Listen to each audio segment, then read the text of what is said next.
Salut à toi, comment est-ce que tu vas aujourd'hui? Moi ça va super, je suis encore pas chez moi, je suis pas un digital nomade, je suis un urbain nomade, j'arrête pas de bouger dans Paris. Mais à la fin du mois d'août, il y a moyen que je parte en Thaïlande avec un ami, donc évidemment je filmerai ça. Rien de sûr encore, on n'a pas encore pris les billets, moi je prends toujours tout ça à la fin, de toute façon au dernier moment. Bref, je t'en reparlerai.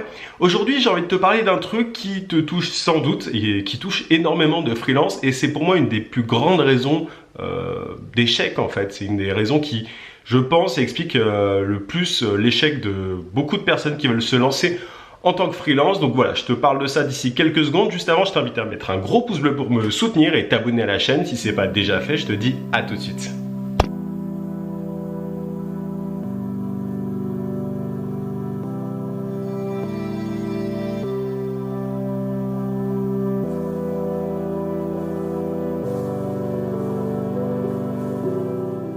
Alors avant de commencer, je m'excuse pour l'écho dans la voix, j'ai pas de micro-cravate encore et je suis dans une grande salle, donc forcément le son est pas top.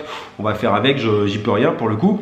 Il y a un petit temps, j'avais fait une vidéo sur les multipotentiels et j'avais dit qu'il y avait pas mal de multipotentiels qui avaient envie de devenir freelance. Les multipotentiels, ce sont des personnes qui ont envie de toucher à beaucoup de choses, qui n'arrivent pas forcément à se concentrer sur un seul truc. Et du coup, le mode de vie freelance et le travailler en tant que freelance, c'est quelque chose qui attire pas mal ce genre de personnes parce que justement, il y a une certaine flexibilité en fait. T'es pas obligé de faire le même truc toute la journée et tout.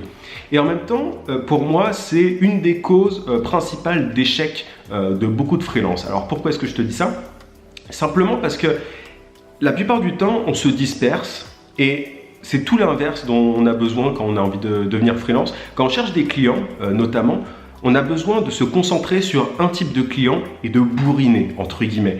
Tu es obligé de te focaliser, d'être obsédé par un type de client et de chercher ce client type pendant un certain temps avant de passer à un autre, de voir si tel type de client répond en gros à tes demandes ou pas, etc.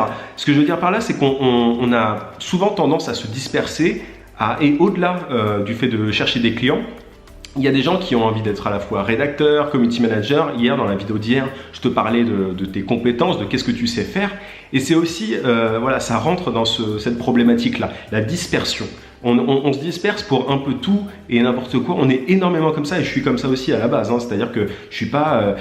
je te dis en général sur la chaîne qu'il faut que tu te spécialises si tu veux absolument devenir indépendant et c'est essentiel. Mais en même temps, je sais que c'est très compliqué. Pour moi, ça a été aussi compliqué parce qu'on se dit, bon, j'ai pas envie de faire qu'un seul truc, j'ai pas envie de travailler qu'avec un seul type de client, etc. Alors, je vais pas revenir sur la spécialisation parce que j'en avais déjà pas mal parlé et se spécialiser, ça veut pas dire être exclusif. Tu peux être spécialisé dans plusieurs trucs, mais il faut commencer quelque part. Et si tu commences en étant dispersé, en n'étant pas concentré, c'est là que tu vas avoir du mal. Donc, il faut que tu te concentres en fait. Le message de cette vidéo, c'est simple, concentre-toi. Simplement parce que si tu fais pas ça, tu vas faire un petit peu de recherche de clients par-ci, par-là, un peu de recherche de clients sur tel réseau social. En fait, tu vas un peu comme une abeille, tu vas aller un peu partout, tu vas aller butiner 2-3 fleurs dans un coin et de l'autre côté, l'image est complètement pourrie, mais tu as compris, tu vas te disperser. Et c'est juste le pire truc si tu as envie d'avancer. Après, quand tu es dans une position qui te permet justement de voir un peu à droite à gauche, moi aujourd'hui, je vais voir un petit peu des clients différents, j'essaie de tester, de voir ce qui m'intéresse et tout, comme nouveau client. Mais au début, tu es obligé de te tenir à un truc, à un type de client, à une spécialité, etc. Et c'est après éventuellement que tu grossis. Je te donne un exemple, si tu es spécialisé en pub Facebook et que tu as envie de faire de la pub Google, pense d'abord à la pub Facebook et ensuite quand tu auras assez de clients, tu penseras à la pub Google. Mais tu vois ce que je veux dire? Si tu es graphiste et que tu fais des logos, enfin que tu te spécialises en logo, tiens-toi à ça d'abord et ensuite tu feras des flyers, etc. Enfin, je caricature un petit peu, mais je vois qu'il y a des freelances, je le voyais tout à l'heure sur LinkedIn d'ailleurs, tu as des freelances qui évidemment arrivent à s'en sortir en faisant plusieurs choses, mais c'est plus compliqué. C'est plus compliqué et du coup, voilà, il vaut mieux au tout départ se spécialiser, chercher un type de client et se concentrer là-dessus. Je parle souvent avec des amis qui sont dans cette situation-là et au-delà même en fait du freelancing, c'est ça qui est marrant, enfin marrant je sais pas, mais au-delà même du freelancing, tu as pas mal de gens qui se disent bon, je ferais bien ça et en même temps j'aimerais bien aussi faire ça. Et du coup, ils sont complètement paumés. À partir du moment où tu te focalises pas, pendant un certain temps en fait, pendant une certaine période donnée, si tu te focalises pas sur un truc, tu vas pas avancer.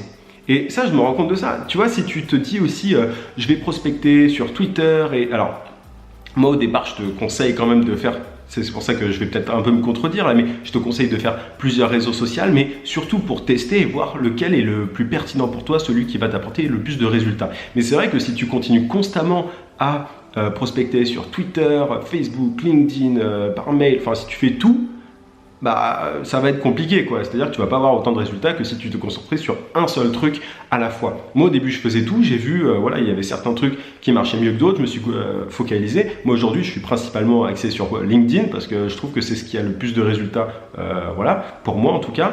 Après j'ai d'autres trucs en même temps, mais c'est pas là-dessus que je me focalise le plus, c'est vraiment sur LinkedIn, en tout cas actuellement que je suis vraiment focalisé. Et je t'invite vraiment à faire pareil. Alors il faut, je l'ai déjà dit, il faut avoir des périodes de test, en gros, enfin, tu vois, pas forcément au niveau du métier, ça, je pense que voilà, il faut se spécialiser et tout, mais tu vois, au niveau des réseaux sociaux, au niveau de la prospection, tu peux tester un petit peu à droite à gauche, mais au bout d'un moment, il faut se décider et il faut se faire des périodes en fait de test tout simplement. Je ne vais pas revenir sur le freelance hacking, mais c'est un petit peu comme ça que je le vois. Tu te fais des périodes de test, tu tires des conclusions et tu recommences si ça marche et t'arrêtes si ça marche pas tout simplement. Et du coup, ouais, voilà, la concentration pour moi c'est vraiment un truc, c'est un truc qu'on dit pas assez, mais je parlais aussi avec une amie tout à l'heure et je pense qu'il y avait elle est indépendante aussi et elle était un petit peu perdue parce qu'elle faisait plein de choses à la fois. Enfin voilà, la fille elle fait un max de trucs et c'est assez impressionnant pour le coup.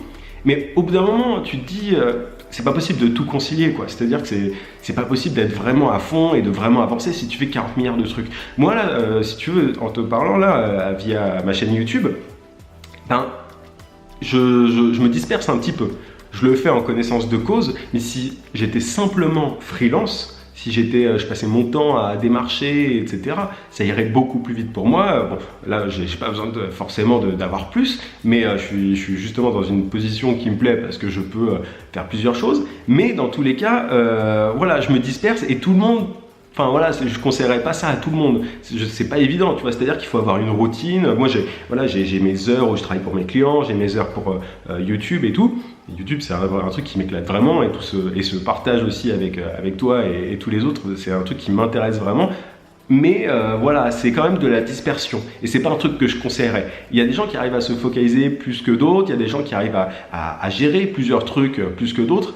Moi à la base je suis pas quelqu'un qui arrive à faire 40 milliards de trucs, enfin comment dire, j'ai envie de faire 40 milliards de trucs sans doute comme toi, mais derrière c'est pas forcément évident d'avoir des résultats. Là bon, moi je bouge plus là, c'est à dire que j'essaye de garder un certain équilibre, mais je disais il y a pas longtemps que je filmerais, par exemple je ferais plus de vidéos sur la chaîne. Je suis pas sûr que ce soit une bonne idée parce que je vais jamais m'en sortir, mais voilà, il faut que tu appliques ça à toi pour avoir des résultats. C'est bien voilà, de faire plein de trucs, mais il y a un moment il faut se fixer. Je sais que voilà, ça peut être chiant, t'as pas forcément envie de te focaliser, mais c'est vraiment essentiel de se concentrer parce que voilà, c'est comme ça que tu auras des résultats. Et quand je vois moi rédacteur, community manager, graphiste, enfin non, c'est pas possible et c'est vraiment parce que tu peux pas faire tout ça. Tu vois, si tu commences si t'écris, si tu fais des graphismes, enfin des logos, des machins, il y a un moment, tu peux pas faire les choses bien en fait. En faisant 40 milliards de trucs, tu peux pas faire les choses bien. Et ça, tes clients, ils vont notamment le voir. Tu vois, si tu te déclares community manager ou codeur alors que tu fais autre chose à côté et tout, bah, ton expertise, elle sera pas aussi importante que si tu t'intéressais à un seul truc. Et tu vas pas être très attirant. Moi tout à l'heure je voyais aussi sur LinkedIn quelqu'un qui se déclarait multitâche ou un truc comme ça, mais c'est le pire truc à faire. Multitâche, ça veut dire que tu es expert en rien, tu sais rien faire en fait. Enfin, là je te parle de l'état d'esprit du client, moi je le pense pas vraiment, mais c'est comme ça qu'on te voit. Donc à partir du moment où tu te présentes comme un expert, que tu as un type de client particulier, c'est quand même mieux. Tu vois, si tu es community manager food, enfin, j'ai pris une capture d'écran tout à l'heure encore de LinkedIn parce que je vais poster ça sans doute sur Facebook ce week-end, mais il y avait une startup qui cherchait un community manager spécialisé food. Ah non, c'était un photographe spécialisé food, donc pour prendre des photos d'aliments. Et c'est vachement bien. Ça, c'est pour le coup la photographie culinaire, c'est un super plan. Et du coup, si tu es photographe et pas un photographe plus community manager, plus rédacteur ou je ne sais quoi, si tu es photographe et que tu te dis je vais faire que de la nourriture pour voilà, dans mes photos, que je vais vendre que des photos de plats, etc., c'est un super plan. Et ça, c'est un exemple justement de concentration, voilà, il faut se focaliser à ce point-là. Et après, tu peux être spécialisé comment dire, en tant que photographe food pour les startups, c'est encore mieux, tu vois, parce que tu en as plein des startups qui bossent dans voilà, des Deliveroo, etc. Il y en a un paquet, donc il n'y a pas que ça, il y a des restaurants, etc. Donc voilà un petit peu, je me répète un petit peu peut-être par rapport à ce que j'ai déjà pu dire par le passé, mais c'est un truc que je vois encore trop, quoi. Il y a beaucoup de gens qui ne se spécialisent pas, qui ne se concentrent pas, qui essayent de trouver 40 milliards de moyens pour trouver des clients. Il faut que tu te concentres à un moment, il faut que tu te fixes et que tu te dises, voilà, bon, pendant un certain temps, je fais que ça et ensuite on changera. Mais pour l'instant, je fais ça. Donc voilà, c'est une question de concentration et on est beaucoup en tant que freelance à être un petit peu comme ça, à vouloir toucher à tout. Donc il faut se faire un petit peu violence et franchement le jeu en vaut la chandelle. Oui, j'ai vraiment dit ça, expression des années je sais pas combien, mais le jeu en vaut vraiment la chandelle parce que derrière tu trouveras beaucoup plus de clients et tu iras beaucoup plus vite, tu auras tout simplement plus de résultats. Bref, voilà un petit peu ce que je voulais te dire dans cette vidéo. Si tu as envie de te concentrer actuellement sur un réseau social pour décrocher des clients régulièrement, moi je te conseille LinkedIn. En tout cas, voilà, il y a tout un tas de façons pour trouver des clients sur LinkedIn et d'automatiser les choses et tout. Et moi, c'est ce que j'utilise actuellement et j'ai encore été contacté, j'étais au téléphone ce matin avec une boîte.